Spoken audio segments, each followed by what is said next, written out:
نے جان بوجھ کر حقیقت حال کو چھپایا کہ کہیں مجیدہ بیگم انصاف کے راستے کی دیوار نہ بن جائے۔ حیدر علی کبھی اپنی ماں کا حکم نہیں ٹالتا تھا، اس لیے اسے اندیشہ تھا کہ کہیں مجیدہ بیگم ٹیپو کی محبت میں مجبور ہو کر اس کے ارادوں کو زنجیر نہ پہنا دیں۔ نتیجتاً نواب نے مصلحت پسندی سے کام لیا اور اپنی بیوی سے رسمی گفتگو کرنے کے بعد فوجی چھاونی چلا گیا۔ مغل نوجوان اسد بیگ بھی اس کے ساتھ تھا۔ چھاونی میں زلزلہ سا گیا، نہ جشن فتح، نہ استقبالیہ، نہ کوئی اعلان، نہ کوئی جلوس۔ کیسی پراسرار آمد تھی! ہر سپاہی کی صورت ایک سوال بن کر رہ گئی تھی۔ شجاعت خان حیدر علی کو دیکھ کر حیرت زدہ سا رہ گیا۔ سرکار، آپ کسی اطلاع کے بغیر؟ جب ریاست کے منتظمین اپنے فرائض سے غافل ہو کر بندگان خدا کے حقوق کا خون کر ڈالیں تو پھر سربراہ کو ہی اپنی مملکت میں کسی جاسوس کی طرح داخل ہونا پڑتا ہے۔ میں سمجھ نہیں سکا سرکار۔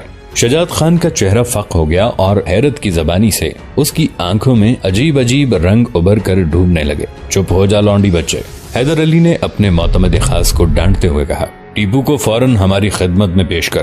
جب شجاعت خان اداس چہرے اور تھکے قدموں کے ساتھ والی میسور کے کمرے سے نکل کر جانے لگا تو حیدر علی نے پکار کر کہا، سید صاحب کی خدمت میں میرا سلام پیش کر دینا اور عرض کرنا کہ ایک خاص مقدمے میں ان کی گواہی درکار ہے۔ شجاعت خان نے گھبرا کر حیدر علی کی طرف دیکھا، مگر اسے دوسرے ہی لمحے اپنا زاویہ بدل دینا پڑا۔ والی میسور کے چہرے پر غید و غضب کی آگ بھڑک رہی تھی۔ شجاعت خان کے جاتے ہی حیدر علی نے اسد بیگ کو اپنے کمرے میں طلب کیا اور انتہائی نرم لہجے میں کہا، نوجوان، اب بتا کہ ٹیپو نے تیری پشت پر کوڑے کیوں مارے تھے؟ میں خود کو ایک اچھا شہسوار سمجھتا ہوں، اس لیے سالانہ گھڑ دوڑ کے مقابلے میں شریک ہوا تھا۔ اسد بیگ نے کسی جھجک کے بغیر کہا، میری شدید خواہش تھی کہ یہ مقابلہ جیتوں، مگر میسور کے شہزادے کو میری فتح گوارا نہیں تھی۔ جب میرا گھوڑا ٹیپو سلطان کے گھوڑے سے آگے نکلا تو یک بہک ولی عہد سلطنت کے ہاتھ کو جنبش ہوئی، پھر گھوڑے کے جسم پر پڑنے والی چابک میری پشت پر برسنے لگا۔ میں نے 2 چابک برداشت کر لی اور مقابلہ جاری رکھا، مگر تیسرے چابک نے میری پیٹھ پر تیسرا نشان بنا دیا تو میں نے اپنے گھوڑے کی لگامیں کھینچنی اور مقابلے میں شریک ہونے والے شہسواروں کی صف سے نکل کر میدان کے ایک گوشے میں چپ چاپ کھڑا ہو گیا۔ کچھ دیر تک مقابلہ جاری رہا، بالآخر ٹیپو سلطان فاتح قرار پائے۔ بلا شبہ وہ بہت اچھے شہسوار ہیں، مگر میرے ہنر اور حوصلے کو زنجیر کیوں پہنائی گئی؟ کاش کھلی فضا میں امتحان ہوتا، مگر امتحان لینے والے سب کے سب جانبدار تھے۔ ساری دنیا شہزادے کو فتح کی مبارکباد دیتی رہی، لیکن کسی نے مجھ سے یہ نہیں پوچھا کہ تیری پشت خون سے رنگین کیوں ہے۔ بس اسی لمحے میرے خواب ریزہ ریزہ ہو گئے، پھر ان کے بہتے ہوئے لہو سے میری آنکھیں چپکنے لگیں اور سارے منظر دھواں ہو گئے۔ حیدر علی جو آفات و مصائب کے ہجوم میں مسکراتا رہتا تھا، اس وقت اس کے چہرے پر مجرمانہ اداسی پھیلی ہوئی تھی۔ وہ شدید اضطراب کے عالم میں ادھر ادھر ٹہل رہا تھا اور بار بار اس کی زبان سے ایک ہی جملہ ادا ہو رہا تھا، تیرا فیصلہ درست تھا نوجوان، کوئی بھی غیرت مند انسان اس فضا میں سانس نہیں لے سکتا، مگر میں تجھے اتنی بڑی بدگمانی کے ساتھ یہاں سے جانے نہیں دوں گا۔ پھر جب خدمتگار نے سید اکرام بخاری کے آنے کی اطلاع دی تو حیدر علی دیوانہ وار اپنے کمرے سے نکلا۔ سید صاحب کے عقب میں ٹیپو سلطان اور شجاعت خان بھی موجود تھے۔ والی میسور نے فوجی انداز میں سید صاحب کو سلام کیا، پھر احتراماً نصف قد تک جھک گیا۔ سید صاحب نے اپنی روایتی محبت کے ساتھ حیدر علی کے سر پر ہاتھ رکھ دیا، تجھ پر ہمیشہ اللہ کی رحمت سایہ فگن رہے۔ حیدر علی سیدھا ہوا تو ٹیپو سلطان نے چند قدم آگے بڑھ کر باپ کی خدمت میں ایک سپاہی کی حیثیت سے فوجی سلام کیا۔ حیدر علی نے سر کے اشارے سے جواب دیا اور منہ پھیر کر سید صاحب سے مخاطب ہوا، میں ہرگز آپ کو زحمت نہ دیتا، مگر اس مقدمے کا فیصلہ آپ کی گواہی کے بغیر ممکن بھی تو نہیں۔ یہ کہہ کر حیدر علی نے سید صاحب سے کمرے کے اندر تشریف لے چلنے کی درخواست کی۔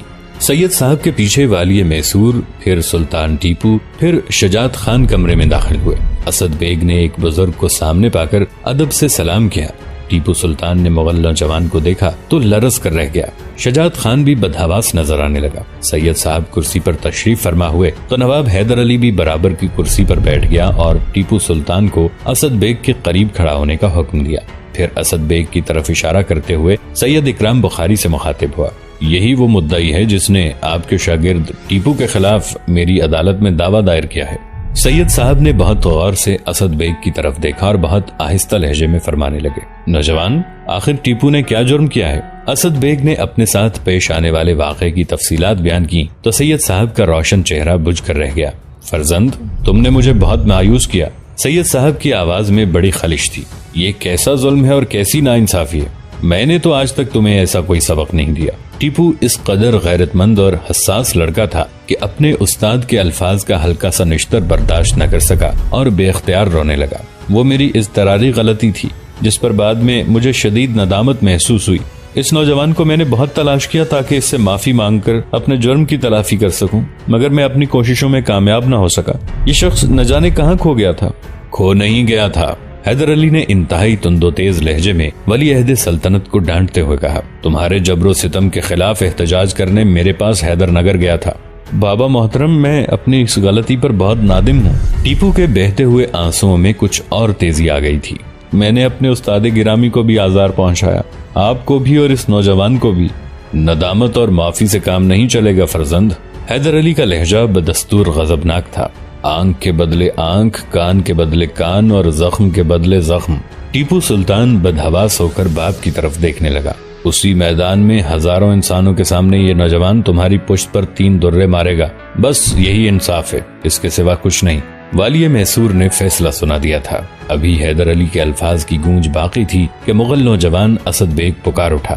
بس نواب بہادر، انصاف ہو چکا، میں نے شہزادے ٹیپو کو معاف کر دیا، اب ان کی طرف میرا کوئی حساب نہیں۔ تیرے معاف کرنے سے کچھ نہیں ہوتا، حیدر علی نے انتہائی تلخ لہجے میں کہا۔ انصاف کے اپنے تقاضے ہیں جنہیں بہرحال پورا ہونا ہے۔ آپ مدعی کی حیثیت کو نظر انداز نہیں کر سکتے نواب بہادر۔ اسد بیگ بڑی جرت اور استقامت کے ساتھ بول رہا تھا۔ اللہ نے قتل جیسے سنگین جرم میں بھی مدعی کو یہ اختیار دیا ہے کہ وہ چاہے تو جان کے بدلے جان طلب کرے یا خون بہا لے کر مجرم کو معاف کر دے۔ پھر یہ تو ایک عام سا جرم ہے۔ ایسے کھیل تو نوابوں اور شاہوں کی مملکت میں ہوتے ہی رہتے ہیں، کوئی آنکھ اٹھا کر بھی نہیں دیکھتا کہ ظالم کون ہے اور مظلوم کون۔ مگر آج اندازہ ہوا کہ حکومت میسور کوئی تماشا گاہ نہیں، وہاں عدالت بھی ہے اور منصف بھی۔ میں نواب حیدر علی خان بہادر کی عظمتوں کا سلام کرتا ہوں اور شہزادے ٹیپو کو بھی کہ انہیں اپنی غلطی کا احساس ہے۔ ایک 17-18 سالہ نوجوان نے والی میسور کو حیران کر دیا تھا۔ اتنی نوعمری میں اس قدر تحمل، تدبر اور وقار۔ حیدر علی کو یقین نہیں آ رہا تھا کہ اس کی مملکت میں ایک ایسا سپاہی بھی موجود ہے۔ نوجوان، تو نے مجھے شکست دے دی۔ حیدر علی کے لہجے میں اسد بیگ کے لیے احترام بھی تھا اور محبت بھی۔ آپ فاتح ہیں نواب بہادر، اور فاتح ہی رہیں گے۔ یہ کہتے کہتے اسد بیگ نے عقیدتاً سر جھکا لیا تھا۔ آپ نے میرے دل کو فتح کر لیا اور یہی بڑی فتح ہے۔ تیرا شکریہ نوجوان، مگر میرا انصاف ابھی باقی ہے۔ یہ کہہ کر حیدر علی نے تمام سپاہیوں کو فوجی چھاونی کے میدان میں جمع ہونے کا حکم دیا۔ سید اکرام بخاری، اسد بیگ اور شجاعت خان حیران نظروں سے حیدر علی کی طرف دیکھ رہے تھے۔ ان کی سمجھ میں نہیں آ رہا تھا کہ آخر والی میسور کیا چاہتا ہے۔ تھوڑی ہی دیر میں پورا میدان سپاہیوں سے بھر گیا۔ تھوڑے تھوڑے فاصلے سے نقیب کھڑے کر دیے گئے تاکہ وہ نواب کا پیغام آخری سپاہی تک پہنچا دیں۔ جب سارے انتظامات مکمل ہو گئے تو حیدر علی اپنی فوجیوں سے مخاطب ہوا۔ آج میں تمہیں یہ منظر دکھانا چاہتا ہوں کہ میری مملکت میں کوئی شخص بھی قانون سے بالا تر نہیں۔ یہ میرا بیٹا ٹیپو سلطان ہے، جس سے ایک جرم سرزد ہوا اور آج اسے سرعام سزا دی جا رہی ہے۔ نقیبوں کی آوازیں دور تک گونجتی چلی گئیں۔ پھر ٹیپو سلطان کے جرم کی مکمل روداد بیان کی گئی۔ اس کے بعد حیدر علی نے اپنے ہاتھوں سے ولی عہد سلطنت کی پیٹھ پر 3 کوڑے لگائے۔ یہ تازیانے اتنی طاقت سے مارے گئے کہ ٹیپو کی پشت پر نشان ابھر آئے، اور وہ نشانات اسد بیگ کے جسم پر ابھرے ہوئے نشانات سے مختلف نہیں تھے۔ 13 سالہ ٹیپو کے منہ سے ہلکی سی چیخ بھی نہیں نکلی، مگر تکلیف برداشت کرتے کرتے اس کا چہرہ زرد ہو گیا تھا اور پورا بدن پسینے میں نہا گیا تھا۔ فوجی چھاونی کے میدان پر قبرستان جیسا سناٹا چھایا ہوا تھا۔ سزا کی تکمیل کے بعد تمام سپاہی اپنی اپنی بیرکوں کی طرف واپس جانے لگے اور بہت دیر تک صرف نقیبوں کی آوازیں گونجتی رہیں۔ انصاف، انصاف اور صرف انصاف۔ ٹیپو، آج تمہاری تربیت مکمل ہو گئی۔ سید صاحب بڑے عجیب لہجے میں اپنے شاگرد سے مخاطب تھے۔ اگر تم نے اس انصاف کو دل سے قبول کیا تو نجات پا جاؤ گے، ورنہ ساری زندگی بھٹکتے رہو گے اور پھر یوم حساب سر پر پہنچے گا۔ تم نے دیکھا کہ میں بھی مجبور تھا اور تمہارا باپ بھی، نہ وہ تمہیں سزا سے بچا سکا اور نہ میں۔ اسی میدان کی طرح حشر کے میدان میں بھی لوگ جمع ہوں گے اور وہاں بھی تمہیں کوئی نہیں بچا سکے گا سوائے اللہ کی رحمت کے۔ اب میرے دل میں کوئی خلش نہیں استاد گرامی۔ ٹیپو کا لہجہ پرسکون تھا۔ اس سزا کے بعد مجھ پر کسی کا قرض باقی نہیں رہا، مگر پھر بھی اسد بیگ کا مقروض ہوں کہ اس نے مجھے کھلے دل سے معاف کر دیا تھا۔ اسد بیگ سے بھی اپنا حساب صاف کر لو، اسے کھو مت دینا، بڑا عجیب نوجوان ہے۔ یہ کہہ کر سید صاحب پیادہ پاہی اپنی درسگاہ کی طرف جانے لگے۔ حیدر علی نے بہت اصرار کے ساتھ سواری پیش کی مگر سید صاحب نے انکار کر دیا۔ پورے شہر میں یہ خبر عام ہو چکی تھی اور سرنگا پٹم کے در و دیوار پر دہشت آمیز سکوت طاری تھا۔ راجہ محل کے مکین آنکھوں ہی آنکھوں میں ایک دوسرے سے سوال کر رہے تھے کہ کیا نواب بہادر اولاد کا جرم بھی معاف نہیں کر سکتے، اور نواب حیدر علی ایک کمرے میں ٹیپو سلطان کے زخموں پر مرہم لگاتے ہوئے کہہ رہا تھا، جانے پدر تمہارے آئینہ جیسے جسم پر غلاظت لگ گئی تھی، میں نے اسے صاف کر دیا۔ والی میسور کی آنکھوں سے آنسو بہ رہے تھے۔ مجیدہ بیگم اور فاطمہ بیگم بھی بیٹے کے قریب کھڑی چپ چاپ رو رہی تھی۔ خود ہی زخم دیتا ہے اور خود ہی مرہم لگاتا ہے۔ پوتے کی پشت پر جمع ہوا خون دیکھ کر مجیدہ بیگم خاموش نہ رہ سکی۔ سزا دیتے وقت تیرا دل نہیں تڑپا، اب آنسو بہا رہا ہے۔ مجیدہ بیگم کا لہجہ بہت تلخ تھا۔ ام محترم، حیدر علی نے پلٹ کر اپنی والدہ کی طرف دیکھا۔ سزا اسے نواب بہادر نے دی تھی جو سربراہ مملکت ہے، اور رو رہا ہے حیدر علی جو اس وقت باپ ہے اور صرف باپ۔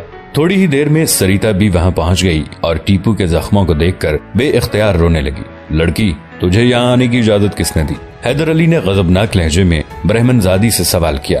وہ انتہائی کوشش کے باوجود اپنی نفرت کو پوشیدہ نہ رکھ سکا۔ سریتا دیوی کو سکتہ سا ہو گیا۔ چند لمحوں تک وہ کسی بت کی طرح ساکت کھڑی رہی، پھر وہ لڑکھڑاتی زبان کے ساتھ بمشکل اپنا مدعا بیان کر سکی۔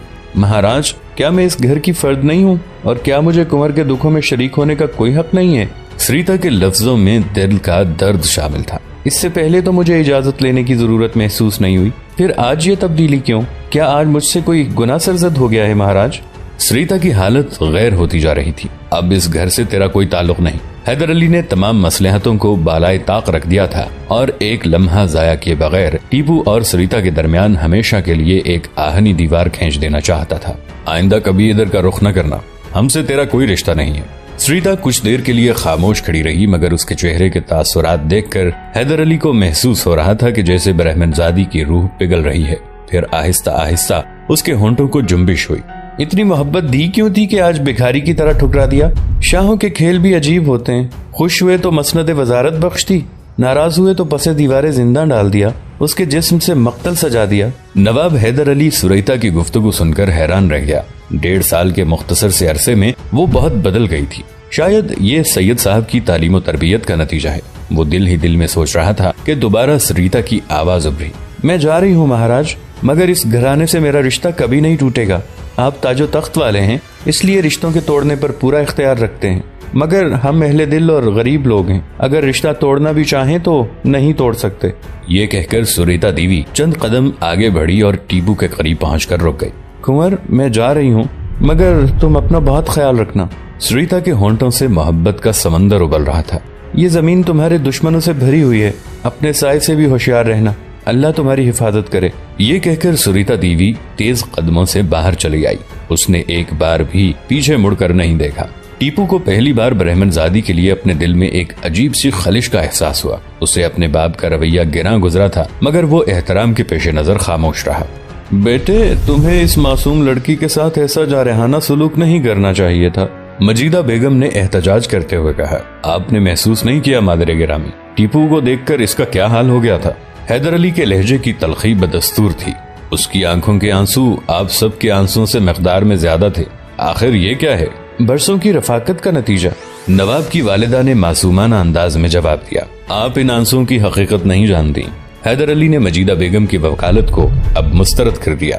براہ کرم آئندہ مجھے اس سلسلے میں پریشان نہ کیا جائے۔ آپ کو کیا معلوم کہ کیسا طوفان ولی عہد سلطنت کے تعاقب میں ہے۔ دوسرے دن حیدر علی نے کئی احکام جاری کیے۔